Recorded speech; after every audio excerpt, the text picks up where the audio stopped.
TBP news, आवाज तुमचा, साथ आमची। आमदार सुनील टिंगरे यांनी डॉक्टर अजय तावरे यांची नियुक्ती अधीक्षक पदावर करावी असे शिफारस पत्र वैद्यकीय शिक्षण विभागाचे मंत्री हसन मुश्रीफ यांना पाठवले होते।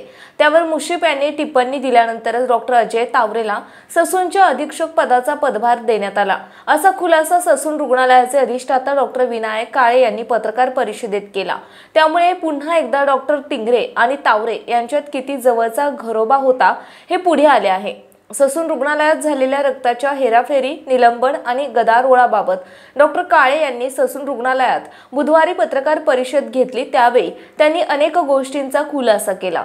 यावेळी वैद्यकीय अधीक्षक डॉक्टर यल्लप्पा जाधव, उपाधीक्षक डॉक्टर सविता कांबळे, PSM विभागाचे डॉक्टर मुरलीधर तांबे, शल्यचिकित्सा विभागाचे डॉक्टर पदमसेन रणबागळे आदी उपस्थित होते। रक्ताच्या नमुन्यामध्ये हेराफेरी केल्याप्रकरणी ससून रुग्णालयातील casualty medical officer CMO doctor Shrihari Halnor यांची सेवा समाप्त करण्यात आली आहे।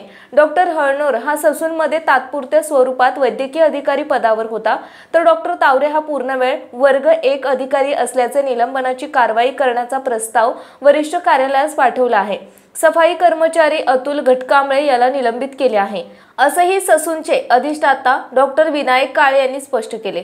ससूनचे अधिष्ठाता डॉक्टर विनायक काळे यांनी पत्रकारांच्या सर्व प्रश्नांना उत्तरे न देता अर्ध्यावरच पत्रकार परिषद आटोपून काढता पाय घेतला आणि थेट त्यांचा कक्ष गाठला। तसेच त्यांच्या कक्षात कोणी येऊ नये यासाठी त्यांनी बाहेर सुरक्षा रक्षकांचा कडा पहारा ठेवला होता। आपल्या भागातील